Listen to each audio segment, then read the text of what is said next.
All right, so this is In Praise of Shadows. He makes horror-themed video essays from an ostensibly left-ish leaning perspective, though politics tend to only really be a small portion of his videos. Mostly it's deep lore analysis and historical discussion of a genre of film that paradoxically I almost never watch on my own. I've never been a fan of horror movies, even as a younger person, outside of like Scream way back when I was in high school and like the classic Freddy versus Jason. It's just a genre I've not bothered much since I saw some kids play soccer with a man's head in Hostel. I swear I left the movie theater after that, like, nah, I'm good. This is the end of that phase of my life. I'm done with horror movies, and I've kept that true. However, In Praise of Shadows is one of my favorite essayists that I found in the last couple of years. Probably because I have no interest in horror as a medium, but I love the concepts and lore behind it and almost anything I don't know much about. Like, I'm a Dead Meat guy, a Red Letter Media guy. You know, I'm good for one of those ending explain type videos from various creators every once in a while. So In Praise of Shadows is a guy I watch pretty regularly whenever he drops. That said, for whatever reason, in the last year or so, looking at his channel, it seems that after having a lot of really good success early on, he's had a significant decline in views, which I thought was a shame. And I know it's probably because he's talking about horror and he's showing blood and guts and doing all these other things. It makes it hard to keep your, energy right with the algorithm. And I thought this was a shame because I know that so many people are like me and would love his type of content. So over the past year, I've been sharing his channel on my own page. It's kind of a way to help out a fellow video essayist whose content I think is really good and that I think their content would be appreciated by a lot of the viewers that I have. And that was the case when I shared his most recent video called Bad Conservative Horror, what I assume would be a 3-hour-long piece about bad conservative horror movies. And I shared this without even watching it, just assuming that it would be that type of video. Now, this is not typical for me. I usually watch things before I share them. And I did announce in the post before I deleted it that I did not watch the video, but I was confident that it would be appreciated by the audience that I was presenting it to. That was a mistake. Unbeknownst to me, In Praise of Shadows hadn't posted one of his usual analytical horror pieces. Instead, he posted what is essentially a drama response video, a long and not so good drama response video, I'm afraid. And I immediately started having flashbacks to the last time I got involved in random white people business and found myself in drama that I wasn't even fully aware of.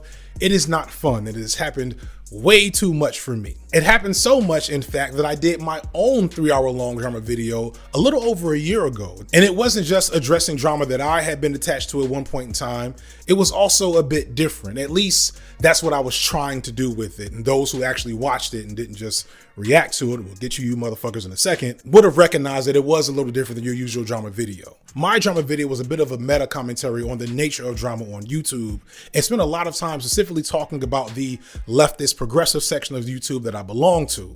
It didn't spend the majority of its runtime attacking people who had attacked me or defending myself from attack. In fact, I even defended a few people that I would call enemies even to today, defenses that don't look so good in retrospect, but that's a whole nother video that I will never be making. My goal was to purge myself of the desire to continue to engage in this type of activity on YouTube and online in general, because I recognized along the way that it was a really useless, unimportant, and completely toxic thing for me as a person and also for me as a content creator. And through the video, I was trying to admonish others to take the same route. It's a good video, one of my best probably, and it's still needed today as it was a year ago. However, it's likely that a lot of people don't want to sit down for a 3-hour video about drama. So I'm going to try to take another crack at it here for those of you with healthier consumption habits. And I'm going to be honest, I'm going to be a little bit more direct this time. Or not direct, because I'm still not going to be naming names of any motherfuckers, but I'm going to be a little bit more raw in how I feel about certain things. I'm also going to be drinking coffee because it's nighttime. I am not a stranger to drama. I came up pretty suddenly, and as a black man making the type of content I make, I quickly attracted a variety of critics and naysayers who did not appreciate what I had to say. And as I got bigger, so did the amount of critics I suddenly found myself having and constantly seeing and responding to what was 95% ridiculous bad faith criticism. Mostly my responses came in the form of community posts and Twitter, which I'm happy about. Shout out to my wife, who whenever I started writing a response video was like, nah nigga, nobody really cares about some weird thing some dude said to you on Twitter.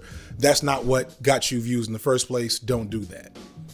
And she was right. This is not to say I never got into any drama in my content, but early, it was always connected to a bigger idea. It was always a part of a grander video. It was never just, here's my video responding to insert asshole here, cause yeah, this is how you sound when you make a drama video, by the way. This is why you should never make one. Because nobody gives a shit. And since I made that drama video last year, I've barely responded to any drama or beef surrounding me at all on my content. And if it is, it's usually subliminal. Lots and lots of subliminals, because nobody gives a shit. And a perfect example of this is with In Praise of Shadows. I'm not going to comment on the drama that he got himself into or the other people mentioned in the video, because I didn't watch the video long enough to actually figure it out. And again, I'm a person that's watched every single last one of his videos for like the past year and a half, but I couldn't get through this one. I didn't know the people he was talking about. I wasn't invested. A lot of it sounded petty, and that's not what I clicked on this video for. I am a regular viewer of his channel, and I did not care about this drama he was involved in. As soon as I ascertained that it was interpersonal drama and not like threats on his life and things along those lines, I found something else to watch. You get me here? This may sound harsh, and I, for one, should know how it feels to be at the center of other people's attacks, but this is really like good advice for people to catch. And it's not just In Praise of Shadows, by the way. I've seen many a creator, many a video essayist make a video, have it misinterpreted, often willfully by a bunch of other people, and feel the urge to respond and clap back at these people. But it's never worth it. And I think that's a really important thing that a lot of creators who are actually creative, that's something they need to hear. No one cares about our drama. Or more importantly, the viewers you should care about the most as a video essayist type creator do not care about this type of drama.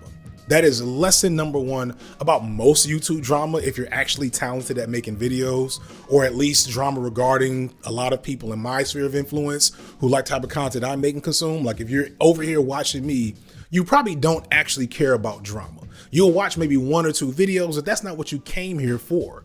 This video is probably not gonna get a lot of views because people are gonna look at it and say, who the fuck are these people on the cover? That's a win for me. It may not be for this video, but that's exactly how I want this shit to work.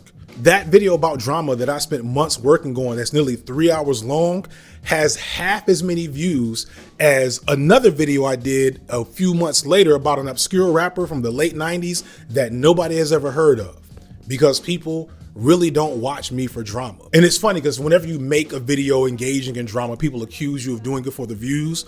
But go and look at like the drama videos for a lot of significant YouTubers, or at least from my perspective, it's drama videos about me and drama videos I've made. They're usually not huge hits for insert person here, unless that person really doesn't have a strong following, which I'll get to in a second. You know, no shade, little shade. Little shade. This is related to something I said in like the video essay video I did a little while back that also nobody watched, but that's a whole nother set of problems. People that like video essays aren't really attracted to, like, they're not a drama hungry audience. I'm not a streamer or reaction channel. So the type of energy that you have to have for that type of content attracts that type of viewership. And those viewers might pop in on a drama video, but they're not gonna stay. Most people do not care that there are assholes saying mean things about you in your comment section or on Twitter. They don't even use Twitter because they're normal, healthy people, like I am now, ever since I stopped really using Twitter. Shout out to me for that. One great thing about YouTube is that it's huge. It's way bigger than I think a lot of us imagine. Like, there's people in that drama video that I've never heard of that have millions of subscribers and get millions of views per video. No clue who they are. And if you make good stuff consistently and you have a channel that's healthy and growing, you will always bring new people to you with every video you make that won't be aware of whatever drama you were involved in 2 or 3 videos ago. And if you keep making good stuff and keep presenting the type of work that you want and you stand by in your content, that is what will speak for you, not the grand drama video where you respond to all your haters and naysayers, etc. Having anti-fans on Twitter or Reddit or insert whatever other space is never going to measure up to making sure that you're doing what you have to do to please the people that had enough faith in your content to click subscribe after watching one of your videos. Most of your viewers are not online enough to be invested in drama or be swayed by bad faith attacks that others are making about you on Twitter or in your comment section. By making your content about drama that you're in, all you end up doing is polluting that population of new viewers with stuff that distracts from the video that you have for your art and your channel. People that just found you, which by the way, for video essayists is incredibly important because they dictate how the algorithm sees you.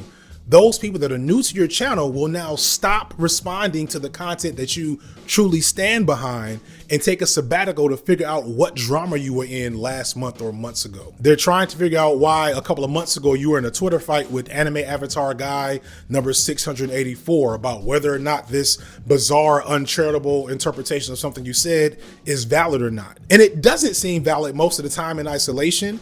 But here you are making a big deal about it on your own channel, and then suddenly it seems plausible. It's genuinely really never worth it. Unless you do something truly egregious that has your real fans loudly clamoring for you to address it, then just keep making good stuff. Keep focusing on the thing that made you upload in the first place, and you'll never fail. James Somerton had been called out for plagiarism multiple times before the H-Bomber Guy video exposed him, and until that video was made, none of the plagiarism accusations made a difference in James Somerton's growth. And there's still going to be people in my comments saying, who is James Somerton, even after H-Bomber Guy's video has over 20 million views. So I guarantee you a handful of angry tweets, or maybe even 1,000 angry tweets, will not make a difference to the health of your channel or the nature of your content if you just make sure that the next thing you come out with is good and is true to what you actually are about. All of this to say in this first part is that if you're a video essayist or even a commentary person, stay in your lane. Focused on what made you start making videos and uploading them to this goofy ass website. Clearing your name, especially when the vast majority of the people who take issue with you don't really care and are just fucking with you because that's what people do on the internet, is a waste of time. The people that were hating on you will just find some other angle to hate about, and the people who are supporting you were already supporting you to begin with. Now, within Praise of Shadows, it is a bit tougher because he felt like he was being targeted by someone with a much bigger audience who also makes similar content to his. But even if that's the case, real talk, that's low-key a net positive for the health of your channel because it just means that you are connecting your algorithm to that person's algorithm. So you're going to be consistently siphoning people off of their channel. One of the worst results of drama you can see right now, you can pause and Google In Praise of Shadows, and I guarantee you before his channel comes up, there's going to be like 5 to 10 response videos about the drama that he's gotten in. That's what really happens when you do a drama video. Instead, he should have maybe threw a couple of subliminals, maybe a quick jab and a name drop, and then call it a day. Make it mysterious. If you really feel the need for some get back, and understand, I still get my get back. I'll be up in people's comment sections. Y'all don't be seeing that shit though, but I be letting motherfuckers know. Just not on my actual content though. Because here's the thing. These types of conflicts are never about the actual facts or realities of a given situation. They're usually about who has more clout and whose clout has more capacity to speak for them. It's about who has the strongest connection to the largest group of people that will believe in them, or maybe the connection to the reaction and drama streamer economy. It's hardly ever going to be about what makes the most sense. It's going to be about whose fan base is most willing to argue on the internet about whatever the issue is. And to get even more real, if you're a leftist or a progressive or even just a left-leaning moderate, if your conflict is in any way based in something more complex and esoteric than, I don't know, wrestling or some shit. No, I can't even say wrestling. What's really simple? If your conflict is in any way based on something more complex and esoteric than like a Saturday morning cartoon, if you're expecting, I don't know, Papa Gut to get the nuance of critical race theory and how that pertains to the drama that you're in, good luck with ever feeling like you're actually going to be arguing on the same level as the people you're arguing with. Whatever you're saying will be misrepresented. Shout out to Papa Gut. He's actually, I've watched him a little bit. He's probably as good as the drama streamers get. No shade, Papa Gut. I'm sorry. Your name is Papa Gut, though. It was like low-hanging fruit. That was... But you know, like, I'm sorry, but you know what the worst thing is about being a video essayist? Being smarter and better than everyone else that makes content on this platform and having to act like we're on the same level. Why should I take the opinion of some asshole seriously because he watched my video while playing Fortnite, smoking weed, and talking to 45 people in his chat with cat headphones on? Some of these motherfuckers don't even take showers, and their rooms look like they stink. I am not pressed about their opinions, and you shouldn't be either. I'll be damned. I'll be damned if I listen to facts about the mouth of a man with an unwashed ass. Did you wash your body? I have seen people react to my videos and I'll say something and they'll completely miss that I said it and then ask why I didn't say that exact thing that I just fucking said that they would have heard if there wasn't some goofy ass sound effect going off in the middle of their screen because someone gave them $3 or some shit for a resub or whatever that shit is on Twitter. For them sitting there watching my video. So like, why? Like, think about how dumb it is to sit and do research and write a script and like have quotes from critical theorists and historical data, knowing that they'll just respond to with the equivalent of, "Nuh-uh, you sound soy, you so smug." And then the funniest part is that they'll say on their like channel with like 25,000 subscribers with 45 people in their chat, who's gonna sit and watch a 90-minute video essay? Like literally millions of people. We are a large genre on this platform. There's a scene in Idiocracy that perfectly encapsulates what it's like to try to have like an intelligent discourse with the type of people that will argue about your nonsense in the comment section or on a reaction stream. Just get me well enough to get back to base. Right. Kick ass. Don't want to sound like a dick or nothing, but it says on your chart that you're fucked up. You talk like a fag and you're all retarded. It is a waste of time and effort. Save it for your next piece.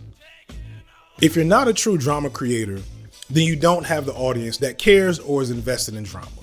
Even if you do have a blow up moment from a drama video or something, those are people that are not really going to return when it's content you're truly passionate about. Unless whatever you gotten yourself into is egregious, few people actually care. And in reality, there's nothing you can do to truly defend yourself from whatever criticism you're getting, because the bad faith actors will just make up a new angle, or they're also possibly too dumb to get what you're actually saying in the first place. According to whichever group of haters you talk to, I hate black men or I hate black women. I'm too nice to white people, but I also hate white people. I'm too radical and extreme, but I'm also a filthy liberal who works for the CIA. And don't get me started on the Attack on Titan fans. Them motherfuckers hate my guts. And that's not even getting into the handful of people I actually had drama with before I figured out how to avoid this shit. And some of y'all probably clicked on this video because you thought I was gonna talk about the motherfuckers, but I didn't. But you know, run and tell them. Some of their channels could use the boost. The numbers are looking kind of bad. But again, that boost will not last. People are gonna call me smug and arrogant. They're gonna make fun of video essayists for being what we are, which is kind of assholes. I'm on record in saying that. But fuck those people. Like seriously, make good shit for the people that like you. That's the glory of this job. You cannot be normal about this stuff.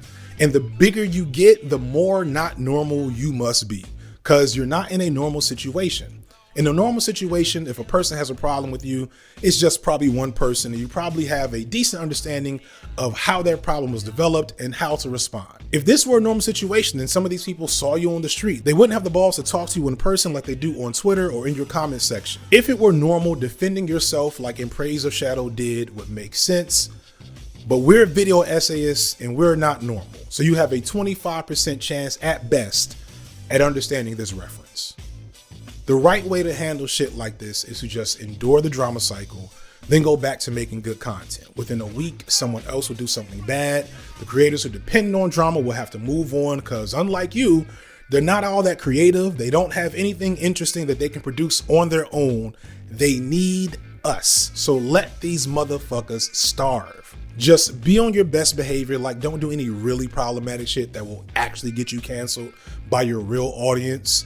But if it's mean, people on Twitter, Reddit, haters in your comment section, whatever it is, I'll leave you with the wise words of Jay-Z. And all you other cats throwing shots at Jigga, you only get half a bar. Fuck y'all niggas. Earlier in this video, I mentioned James Somerton. This is because he was recently exposed as pretty much the worst type of video essayist the genre has to offer in this video by top tier video essayist H. God. In this nearly 4-hour long video, to be fair though, only about 2 hours is dedicated to James, H-Bomb exposes everything that James Somerton has done to really tarnish the very core of what it means to be a video essayist. And if you aren't one of the 22 million people that watch this on YouTube, but you're intrigued by the idea of such a long video exposing someone else, you might want to do yourself a favor and watch this video ad-free on me and H-Bomber Guy's streaming service, Nebula. I spent a little time self-aggrandizing video essayists, and that was somewhat hyperbole, but also these are my legit feelings, and Nebula is a big reason why. Nebula is an independent streaming platform where many of YouTube's most talented, forward-thinking, and ambitious creative forces come together to do our best to go beyond the limitations of what YouTube presents us. For example, I may be not giving myself enough credit for the amount of views that this drama video I made last year got. It didn't get as many views as I wanted, but part of the reason for that was that I had to re-upload it 3 times because YouTube kept demonetizing it because of a nearly inaudible F-bomb I left in the first 10 seconds of the video, something I had to fight to figure out, all while losing money with every hour the video wasn't live. That was just the tip of the iceberg of the types of things that you have to go through to make more ambitious content on YouTube. But that video was only uploaded once on Nebula, and in its intended form, along with all of my videos, which may have had to be butchered in order to make them okay for YouTube. But beyond that, Nebula also hosts videos that just can't be on YouTube. For example, another legendary essayist, Lindsay Ellis, made a near 2-hour video on the Beatles. Or if you want to get away from media analysis, Real Life Lore has an entire series on war conflicts in the Middle East. For a variety of reasons, these types of videos just can't be on YouTube, at least not without forcing creators to not get paid for their work. That said, Nebula goes beyond just good video essay. We're working on several full-out independent films in production or even post-production. We've already released a stage play, there's podcasts, mini documentary series, and more. If you have a brain like mine, then there's definitely things for you to appreciate on our service. But more importantly, by supporting Nebula, you support the continued creation of this type of high-effort content. Later this month, God willing, I'll be making a nearly 3-hour video about my favorite rapper to talk about, and it will be both on YouTube and Nebula, and there are already 100 videos on the Drake-Kendrick beef on YouTube, and no shade to them, they won't be as good or in-depth as what I'm cooking, and that's partly because they have to put their videos out as quickly as they can, but I can wait almost 2 months later because a company like Nebula has my back. And the only reason they can have my back is because you all do too. So sign up for Nebula by going to nebula.tv/signified B-sides to get 40% off, which is just $30 a year or $2.50 a month. Thank you so much for watching this video. Shout out to Nebula for sponsoring the video. I'm FD Signifier, and this has been Light Work. I'm FD Signifier, and this has been Light Work.